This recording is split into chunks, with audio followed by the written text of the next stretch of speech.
Hello, everyone, and welcome to the podcast Beyond the Beliefs. I am your host, Danielle Proulx, aka Goddess of the North. This podcast is dedicated to soul playing. I am the magician, I am the muse, and I am the artist of my life. I invite you to come and play with us today in this immense universal playing field of infinite possibility. Today, I present to you our special guest, our star, Michele Landers, aka Spiritual Alchemist. Hi, Michele. Hi, Danielle. Thank you so much for having me on the show today. I love the title, Beyond the Beliefs, because that's what will that's how you become a spiritual alchemist. It's to go beyond your beliefs. Thank you so much. So what Michele is going to be sharing with us today is she's going to be talking about turning points, pivotal moments in her life. What happened? How did she decide to let go? How did she do it? Why did she do it? And what happened when she decided to take the lead and really trust the process and chose to follow her soul's evolution? So I'm going to give you a little description about Michele for those that don't know Michele. So Michele is a board-certified life purpose coach, hypnotherapist, author, and professional numerologist. She is a dynamic and gifted lecturer, teacher, author, and consultant on the subject of personal empowerment, spiritual wisdom, the law of attraction, and numerology. Michele was a recurring coach on Fox WFLX, Eye on South Florida, with Shannon Kate, and on NBC's WPTV 5 at 11 Healthy, Wealthy, and Wise segment. Recognized and highly regarded as the authority in her field, her books, The Tao of Numbers and The Year of Living Miraculously, are both informative and entertaining. So thanks, Michele, and I just can't wait to get started and play with you. Well, good, because I want to play with you too, and everyone out there, because it truly, truly, truly has been a miraculous journey for me. And because of the fact that it's been such a miraculous journey, that's the reason I wrote the book, The Year of Living Miraculously. And I've been doing either year-long workshops or 6-month workshops on that because it's so powerful. Yes. And so how did this all begin? And what do I mean by taking your life from ordinary to extraordinary? So I think for the most part, we live our lives, we have our families, or, we have significant others, and we go to work and we have this plan and we have some visions. And all of us, when we're brought into this world, usually have the idea that there's so far we can go. Okay? Sorry about that. No, that's okay.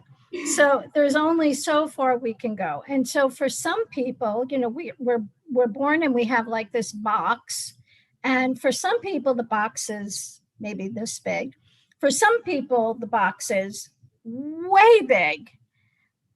But when you get to a turning point, or when you take that quantum leap in your life, all of a sudden, there is no box any longer.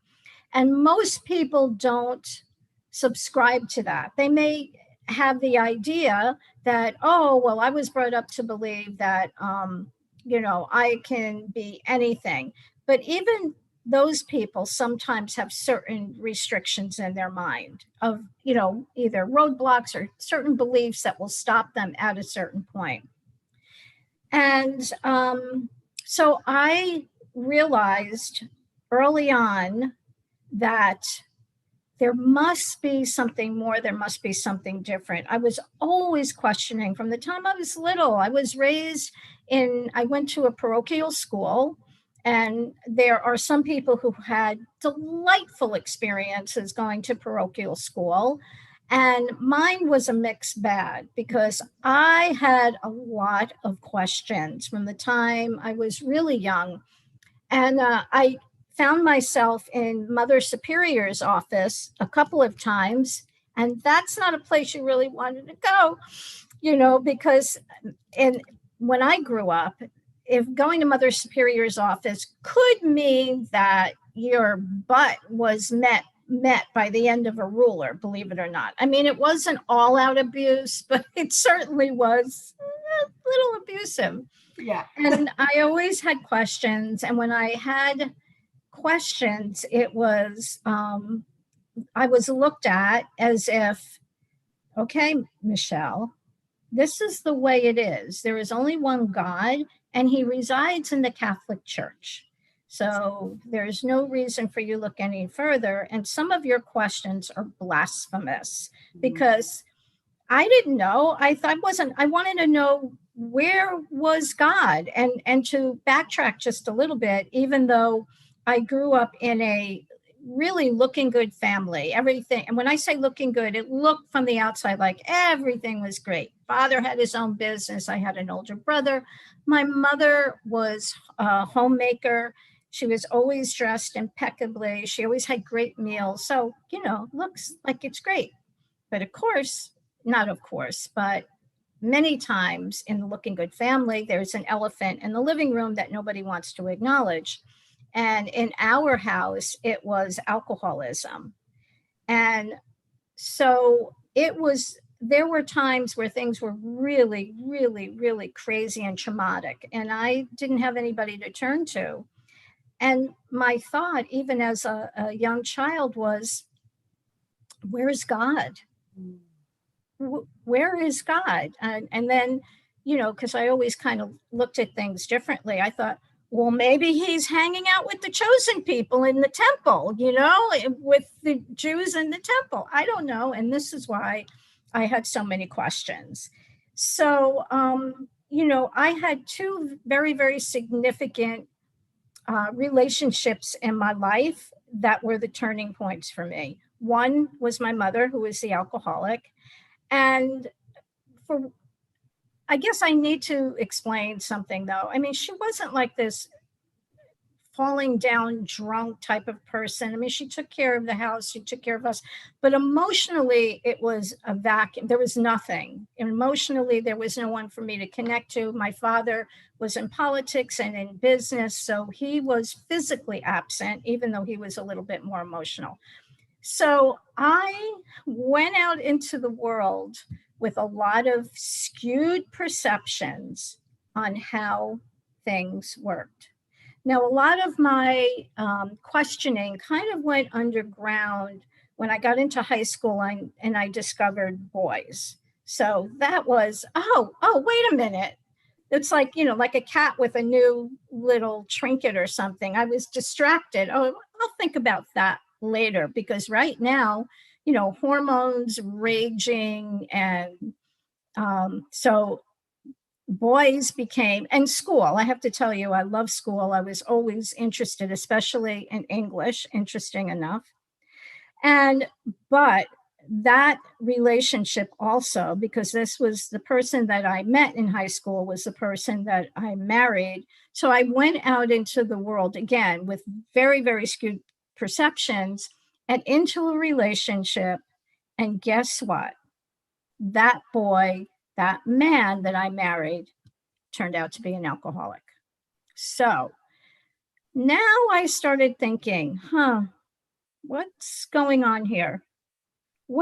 How is that? Do I have a radar that attracts these type of people? And as it turns out, the people that we attract in our lives over and over again is for a reason. It's for a spiritual lesson. And we do attract them. We do. So I started getting really curious again about what was going on, turning to God, where are you? I really need some answers. I don't hear them. So in the meantime, the career that I chose, or it chose me, was working in the medical field and working as an administrator in a neurosurgeon's office. And that was another eye-opener. I have to emphasize that all of these things, and of course there's so much more in between, but they were all pivotal points for where I am today. And when I look back, I see them all very clearly. And luckily, still early on in my journal, I said, okay, I wake up. I get it. I get it. And I'm still getting it. I don't believe that I'm enlightened. I believe that I have listened and paid attention to the universe, to God, to divine, and I'm very respectful and in awe of that. So I started working for a neurosurgeon. I was in administration. I realized pretty quickly that I wished I had been in clinical because I was fascinated by how this brain operates. It's amazing how these neurons are firing off and transmitting information to one another. It's like this chemical lab. And if you could see what goes on in your brain under a high-powered microscope, it looks like a thunderstorm, of all this activity. And that was key because it gave me some understanding of how this brain of ours operates. And then we opened up a pain clinic. So what was I learning then? Now I learned about the mind and how powerful our mind is. So that was another big piece. And then a conversation I had with an oncologist who was in the same building that we were in was also pivotal because we were just having a casual conversation one day. He was a young guy and he was telling me that he was having, now this was like in the, this was like the late 80s, I think, late 80s. And he was telling me that, he was having a lot of success or children going into remission using visualization. And I went, really? And I said, well, is it just because, their immune system is stronger? Does that make sense? He goes, no, this is different. He said, I really believe it's because they have no preconceived ideas on how certain things work. And if I tell them Pac-Man is eating up their cancerous cells, they believe me. They can image that and they can believe me that that's possible. So that sent me on another direction. And then another meeting with a famous numerologist in New York, in Manhattan, and that was gifted to me by a friend. He was also, Dr. Kevin Quinn Avery was the gentleman who wrote so many books on numerology, has since passed away. And as an aside, I studied with him because I wanted to learn about that. But numerology also threw open another door to Eastern philosophies and these deeper, much deeper, richer studies that Kevin was very well versed in. And so I started thinking, how much control do we have over our lives and what happens? What's that about? What can we do? What are our abilities? What can we co-create? Because the word co-create and visualization started to become very popular. So I started practicing just by reading certain books, and I had some modest success. What I hadn't realized, and this came the more that I studied Eastern philosophies, because Eastern philosophies and co-creating your reality are married. They really are married to one another. And then one day I heard the words quantum physics, and I went, boing, what is that all about? But I had started seeing that tied into co-creating your reality and the 0 point field.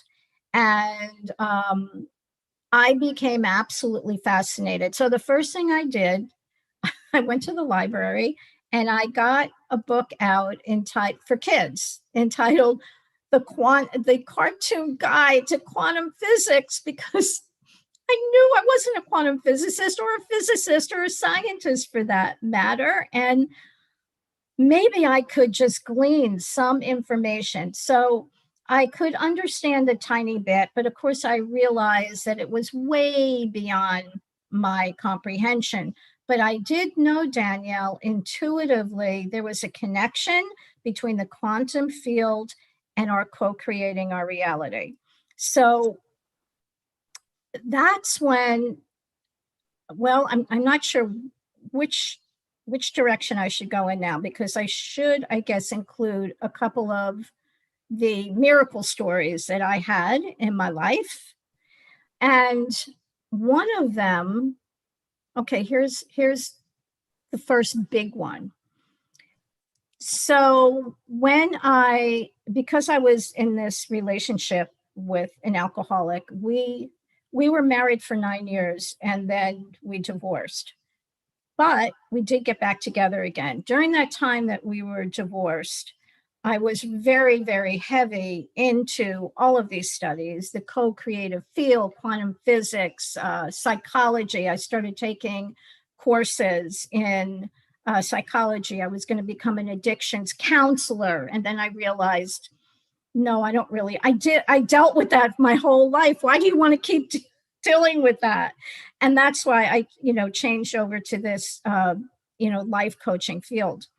So I had a lot of background in psychology. And so during this period, this sabbatical, I guess you could call it, that we took, I was paying more attention to what I was creating. And I have to tell you, things were challenging. However, I was starting to peel away the layers of the beliefs that I had that were stopping this flow of energy between me and the universe, the divine. And this is kind of how it goes, the way I envision it. And again, everything that I say is based on my beliefs. I don't say anything is absolute. I know what worked for me. I know what has worked for my clients. So at any rate, I want to ask you, Michele, excuse me? if I were to ask you, Mhm. can you give us an example? Because sometimes people hear this and they're like, okay, beliefs, here we go again. It's all about my beliefs and blah, blah, blah. So can you give me an example? You mentioned it was about the beliefs that I had. Can you give us examples of the kind of beliefs you had? So we can actually understand, because we got to get, and thank you for sharing the story so we can really understand how you made that happen.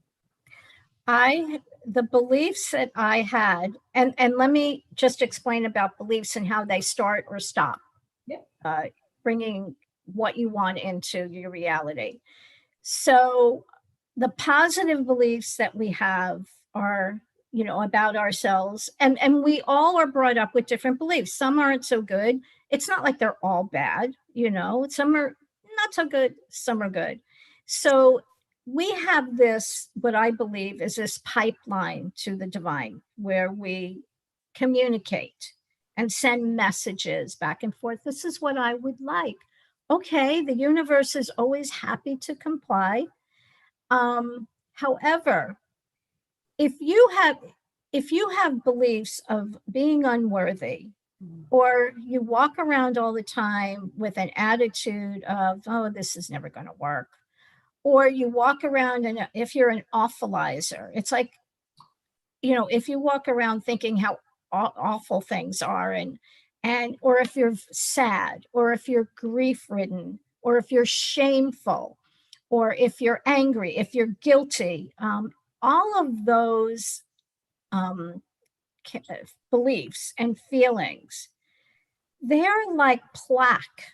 If you can picture an artery that arteries that keep the blood flowing, but if it gets corroded or gets filled or impacted with plaque, the blood doesn't flow through so well. And I like that. Yeah. And bad things can happen, to you.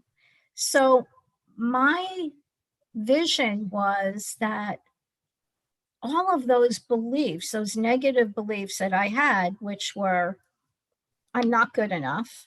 I mean, I got that message at a very young age. When I told my mother, because I was a really, really good artist and talented artist, and I said I wanted to go to Parsons School of Design. I was raised in, the East, Upper East, or Northeast.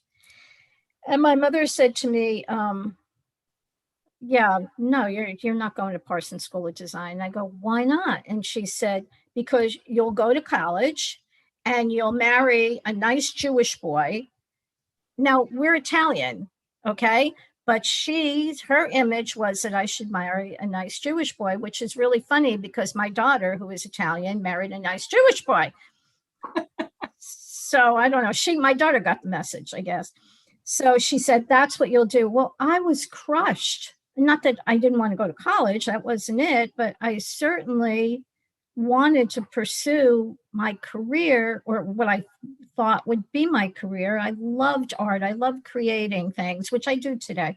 Mm-hmm. So that also had a very, very definite negative impact on me. So I grew up, or went out into the world, again, skewed beliefs. I'm not good enough.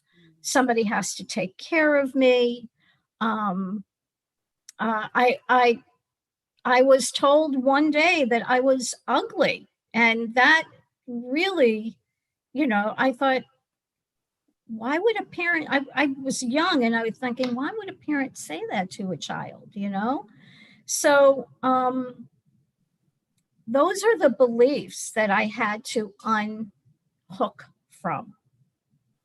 And that, I have to tell you, Danielle, that was really challenging. It was a lot of therapy and a lot of reading. So as I started to embrace and love myself more and started deconstructing some of these beliefs, things started to change. And one of the first big things was, also, I have to mention that when my husband and I were divorced, I went to Al-Anon, and Al-Anon is a fabulous program. And there's something about Al-Anon that also is it's not kind of, it's a very spiritual program, but it also introduced me to taking responsibility from myself. It's not your fault. You didn't do this to me, because of course I went to Al-Anon to make my husband stop drinking, right? But they said, no. How about if you look at yourself? So I started discovering that was another pivotal point in my life. In the meantime, my husband and I got back together.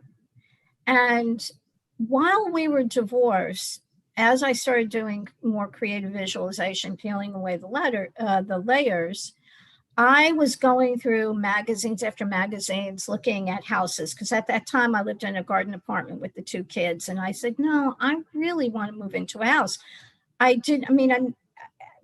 My salary was great, but it wasn't enough at that time for me to buy a house. So when my husband and I got back together, we talked about, let's buy a house. Prior to us getting together, when I'm cutting out all these pictures of the house I wanted, I had one floor plan, and it was on the refrigerator along with all the kids' drawings, how it gets all built up and notices and school stuff.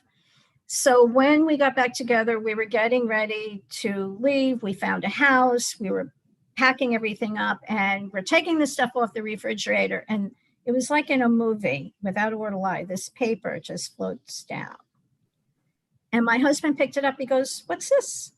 He goes, this looks like the floor plan to the house that we just bought. And I looked at it and I went, oh my God.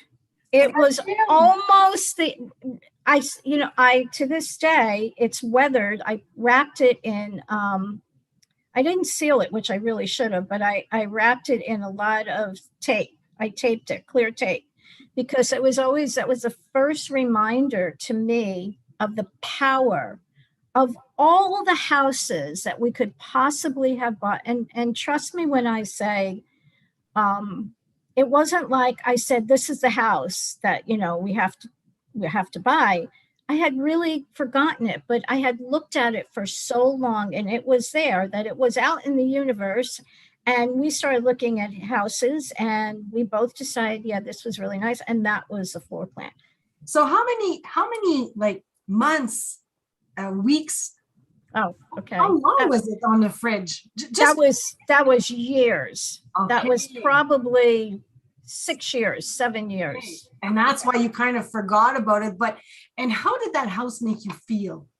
What was it about that floor plan? Because I want people to understand that it's not just cutting out a piece of paper, putting it on the fridge. There's something else around it and putting it in the universe. Yes, but how? Please explain to us, how did that floor plan make you feel? What was it about it? Well, this is the interesting thing. And here's the wild card, okay?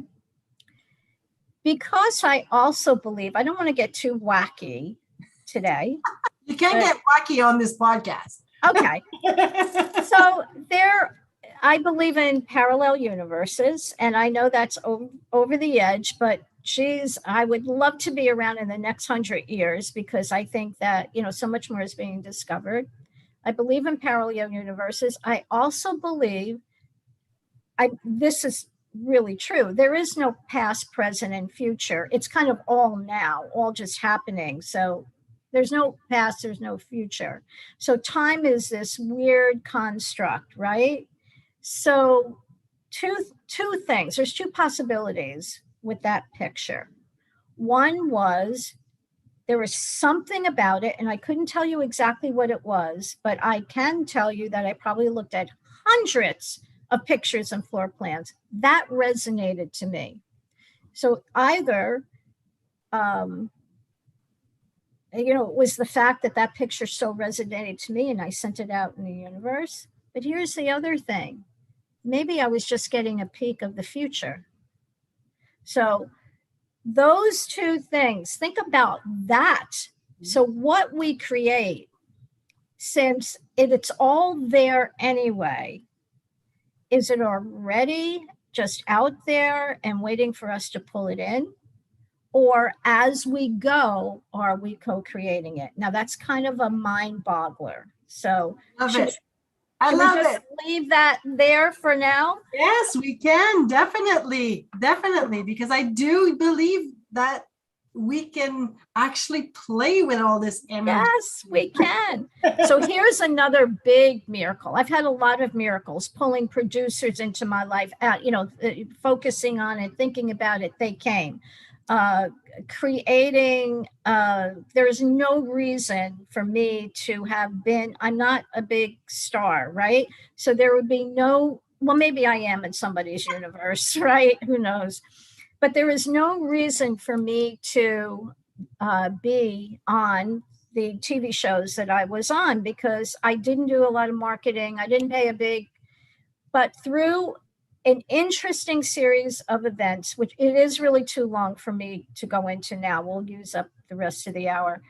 I found myself on, it's an affiliate, the NBC affiliate, but a huge station here in South Florida. Okay, that was the other miracle. Another miracle that I can tell you about. It's a little bit a shorter story, but it's powerful. When my husband and I got back together, we also had a business doing hurricane shutters. And, we did our taxes, paid our taxes every year.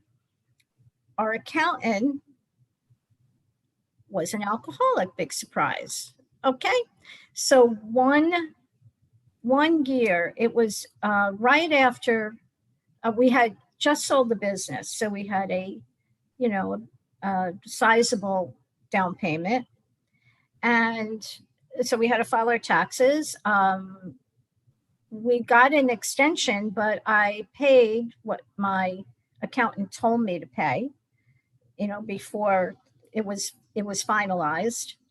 And a year later, I think it was, I'm not quite sure. I don't remember exactly, but I know that I got a notice from the IRS that I owed $75,000 in taxes.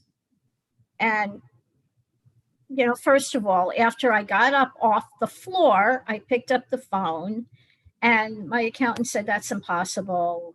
Something's wrong. And something told me, no, that wasn't wrong. The long and short of it was, he never filed the taxes. He never filed them. Okay. So I'm not sure exactly. God, my mind's like a blank right now, but all I know is what I had to pay, I paid, but they were also charging me $25,000 in penalties. And I said to my accountant, I said, that is so unfair, and you've got to do something about it. It wasn't my fault. It wasn't our fault. And he was trying to push it on me. And I said, come on, really? You didn't file it. Well, I didn't file it because you didn't do this. I said, that's not true. Back and forth, back and forth, back and forth. Right. This went on and he said, and then he relented and he said, okay, I will contact them. And so he and somebody else in his office kept contacting the IRS, and it was just like, no, you've got to pay it. So I got another notice from them that said, on June, whatever it was, this is due and payable. Basically, how do you want to pay it? So on that Friday before it was due, and that was Monday, I said, you know what? All of this time, I never called them. So I called, and, normally IRS employees aren't like overly friendly, to you. They're not nasty. They're just not, it's like, okay, what went through. I told her what was going on, and I said, this, it just doesn't seem fair. And she said, well, I'm sorry, but this is it. I see that your accountant has sent quite a few letters, but so how would you like to pay that?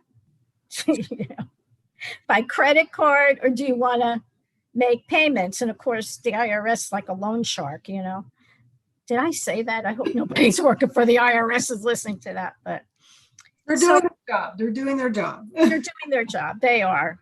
Really, I have no complaints at all. So I said to her, I was quiet for a minute, and I said to her, you know what? I'm going to call back on Monday. And then she was silent. And then she said to me, I'm just curious. What do you think's going to happen between now and Monday? A miracle? And I said to her, yes.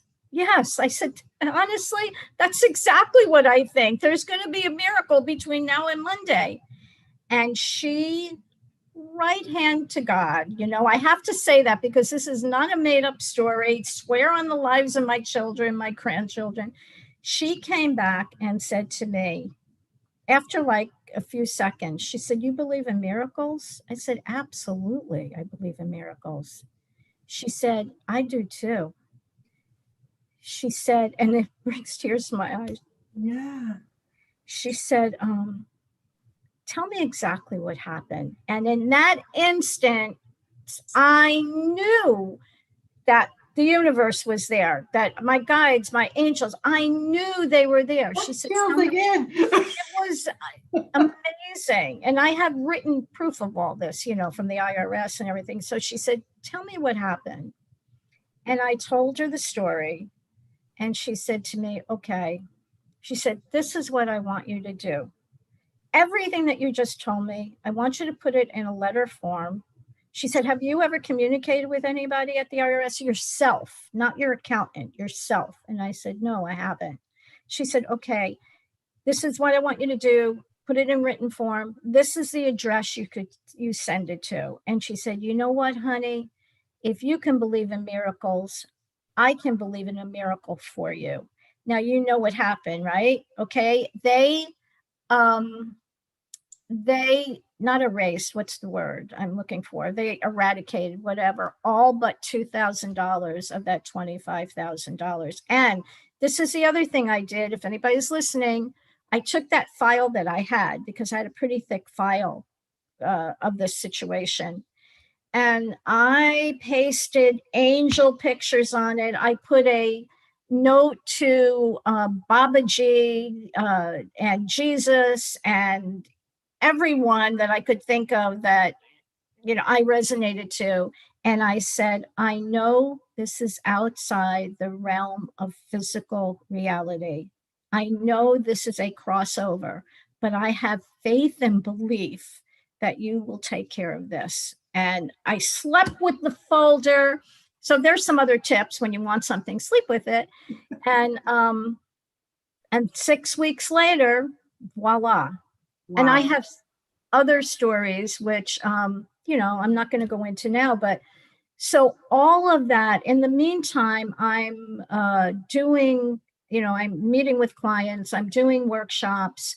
I started the Year of Living Miraculously, started out as a few classes about, getting rid of how to change your beliefs and all that. And then I said, what if I know all the steps that I take.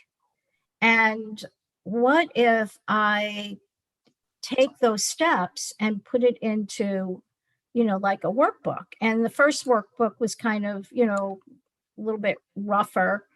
And then I did a year-long class on all those steps. And then I said, I got to put this into a real, into a solid book. It's a narrative and it's also a workbook. And can I just go over the steps real quick without even going into detail? I'd love for you to share, like what's in that workbook, that book that you're talking about, that year-round transformation journey, because this is what you share with us today. Is yes, there's been a lot, but you've done a lot of work too. Like you can sit there and say, okay, make this happen, right? And that's so important to mention too, right? Yes, please share with us what came out of all of this. And it's still evolving, right? It's still evolving. Thank you. And more things are happening. I just want to say hi before you get into this. Oh, okay. We've got some people on that are saying hi. Hi, Kristen, Stacy, Gloria, Jean, and I don't see the other name, but I just wanted to acknowledge them. They're listening and love. Hi, everyone. Hi. Yeah, I'm so glad that, people are even interested in this, because we all have the power to do it. There is no, the universe doesn't differentiate between anything. Every single person has this power to do it. And what I realized, even though, here was another miracle, which maybe another time I'll talk about that. I found myself bringing to South Florida in 2010 the movie Leap.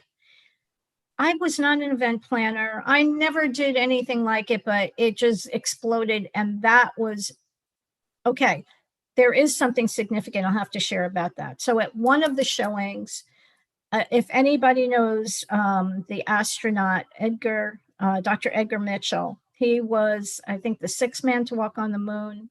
And he had an epiphany during his return voyage. And he realized, or he felt, the epiphany was, we're all connected in this quantum field, this quantum soup. So Dr. Mitchell sent one of his people, his handlers, to one of the showings.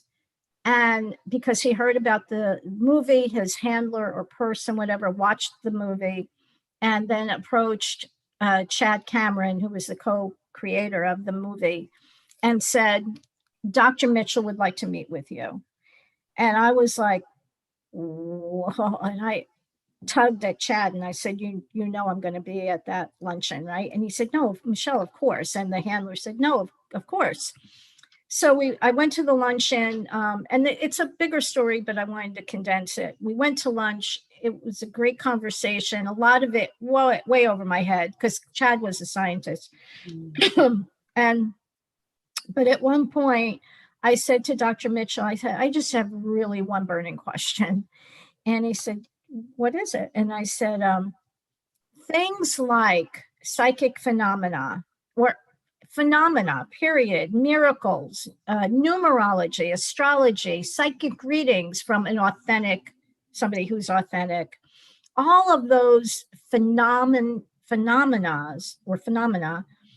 I just want to know, is it the reason that they happen or work or co-creating your reality? Is it because of the connection to the quantum field?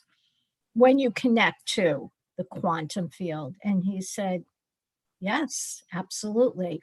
That was the validation, because to go back, remember, I was in the medical field. That's really linear.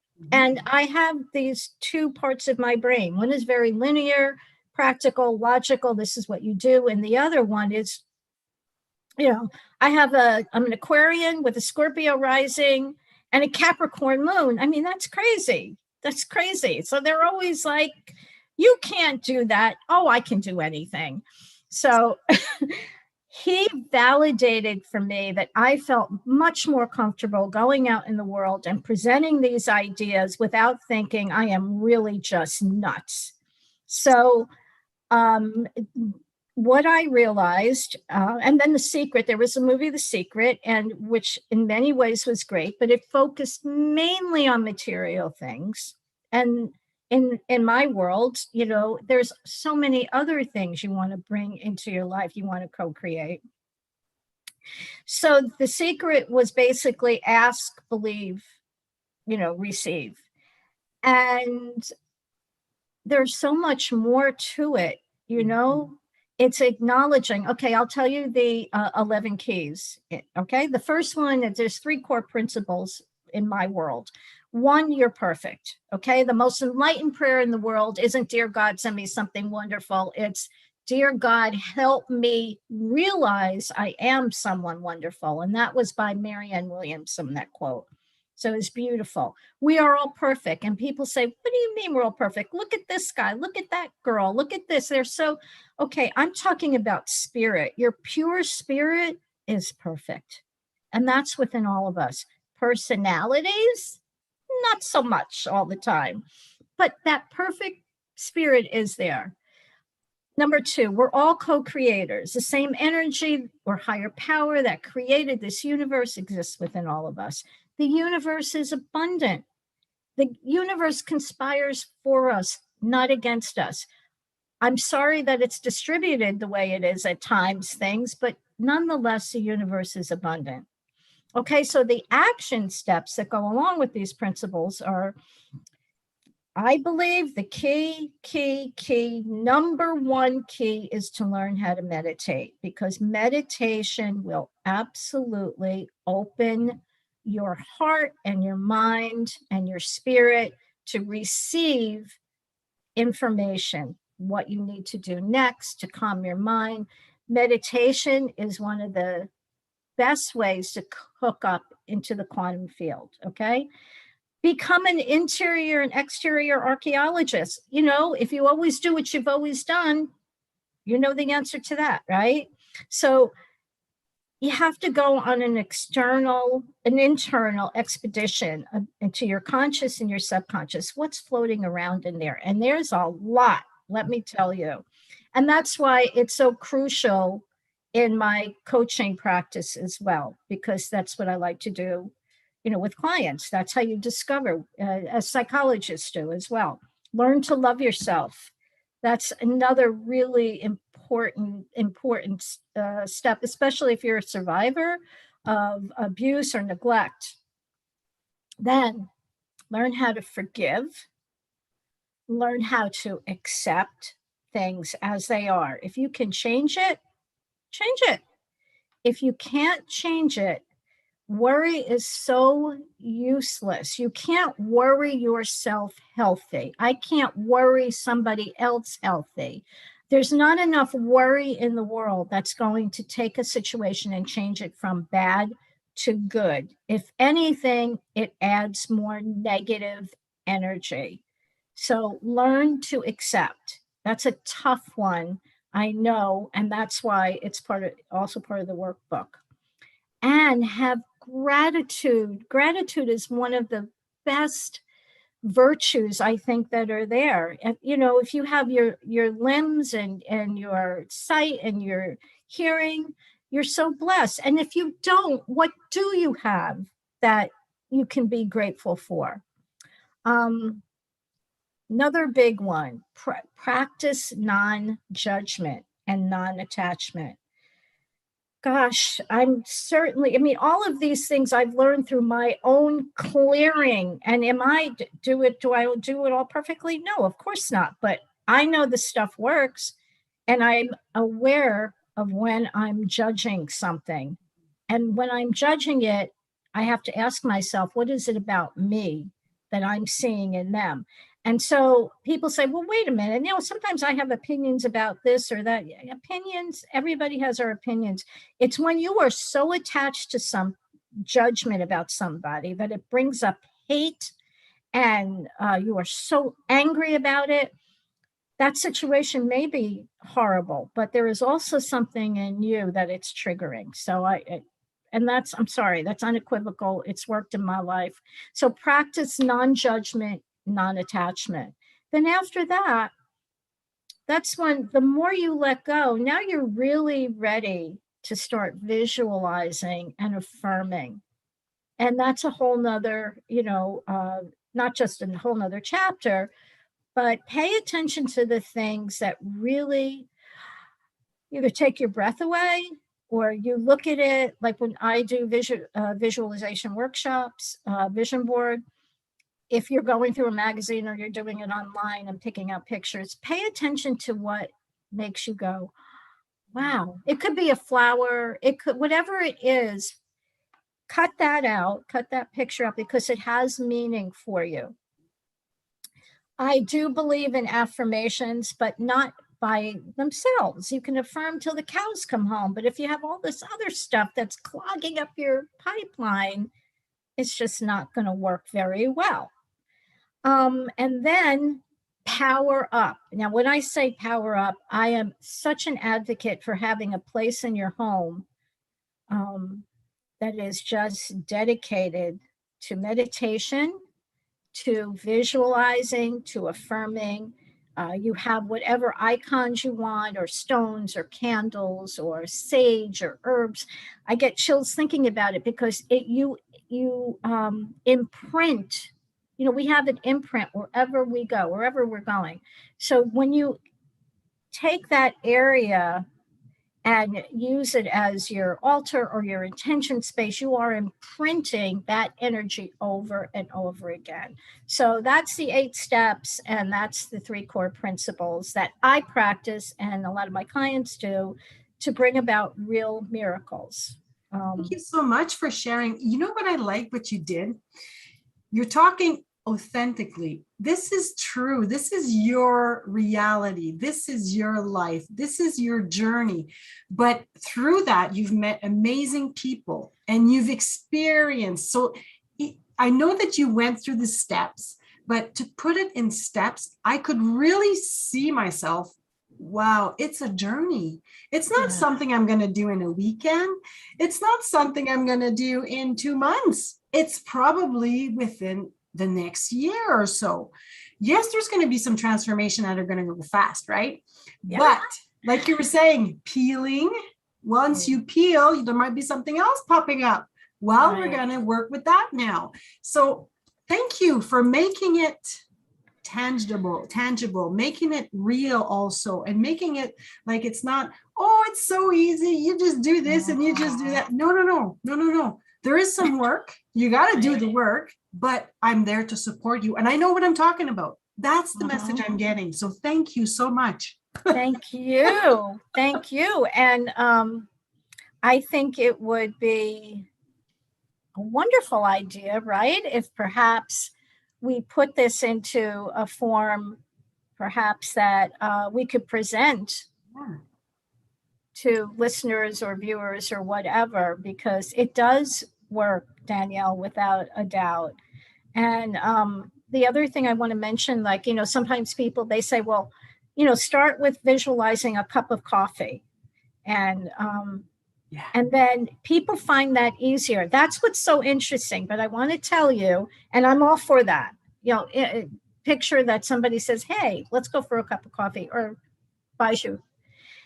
We seem to think that there's an order like of miracles, and Course in Miracles talks about that. There's no order of miracles. There's no lofty and lowly miracles, and there's no, or lowly isn't the right word, but there's no like order, like, okay, maybe you can get coffee today and next week you can work on the car. I mean, it's not like that. It's not, a miracle's a miracle, but we seem to feel comfortable when we go with the little stuff first.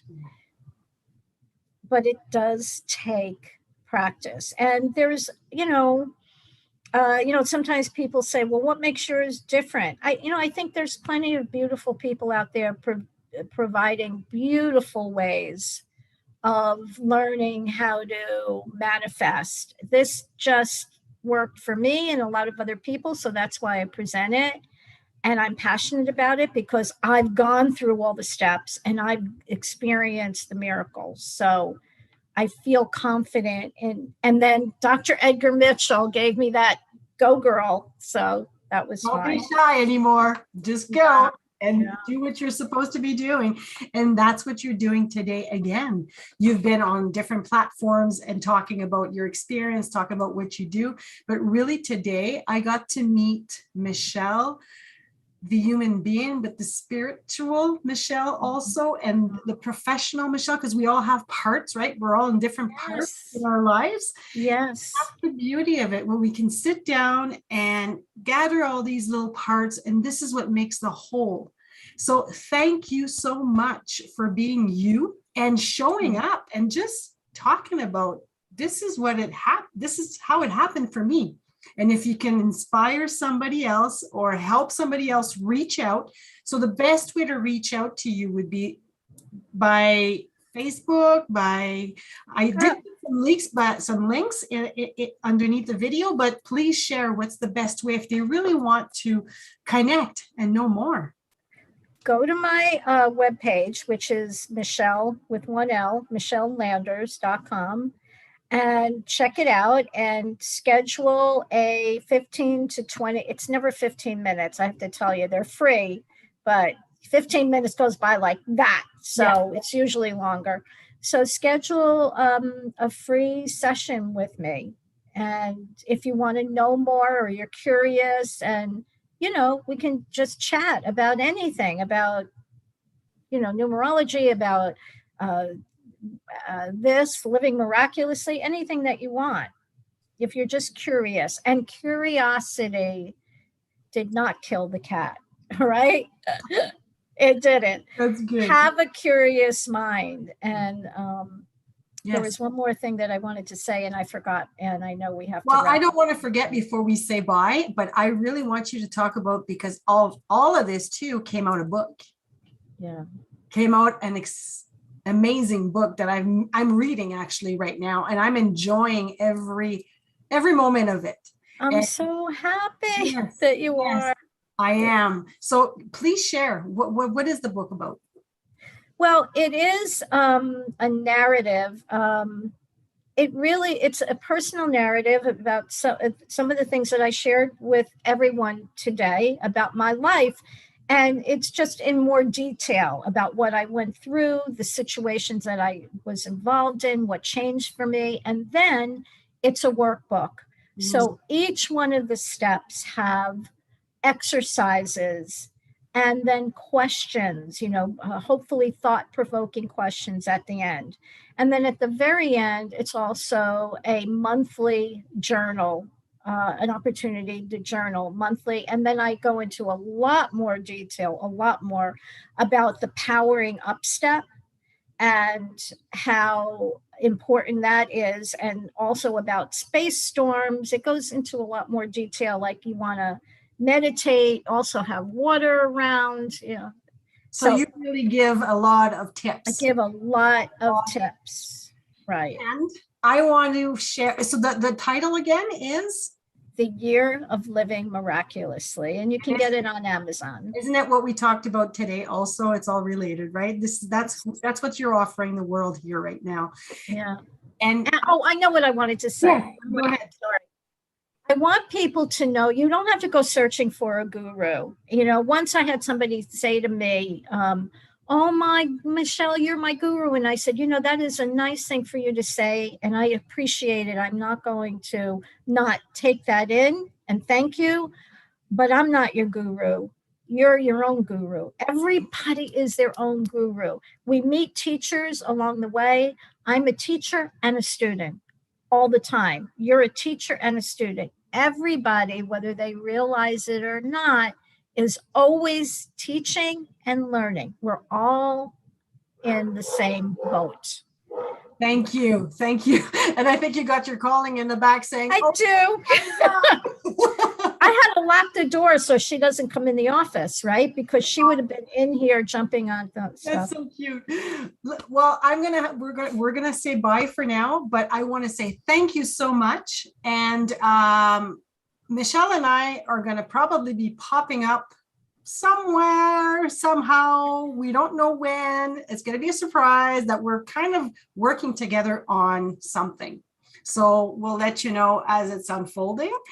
Thank you for all the viewers that are watching live, the ones that are going to come and watch it after. Share with your friend. What a great interview. But I won't even call it an interview. This was two souls sitting down, having a conversation, sharing. And that's what this podcast is all about. Let's empower ourselves and help each other grow and expand our mind. Yes. So thank you, Michele. I really enjoyed it. Thank you. Me too. Thank you so much. Day. You too. Thank you, Danielle. Oh.